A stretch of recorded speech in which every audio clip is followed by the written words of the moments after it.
Pray. But don't pray haphazardly. Don't pray casually and without intentionality.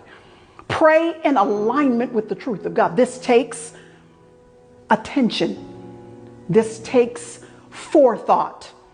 This takes intentionality to make sure you know what the promises of God are so that you can line yourself up in prayer with what it is that God has already said.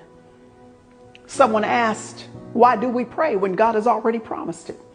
Why do we waste our breath in prayer when if God has already promised it, if he's declared it, if he's going to do it, then why pray?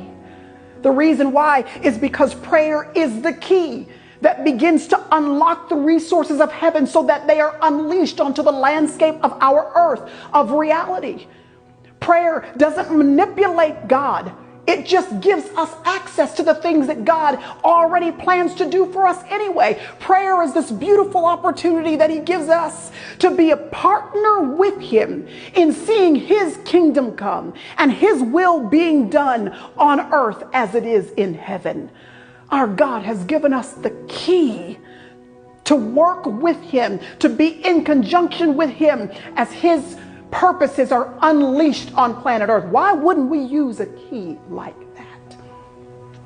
So when we see and hear and understand God's promises, it shouldn't dull our prayer life and make us lazy in prayer. Instead, it should ignite our prayer lives with an extra measure of confidence and assurance that we would otherwise lack.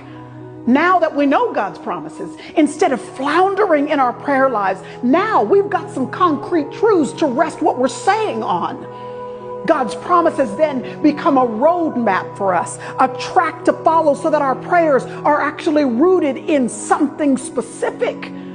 God's promises become an arrow that point us in the right direction, and in and of themselves, those prayers actually then become the destination too.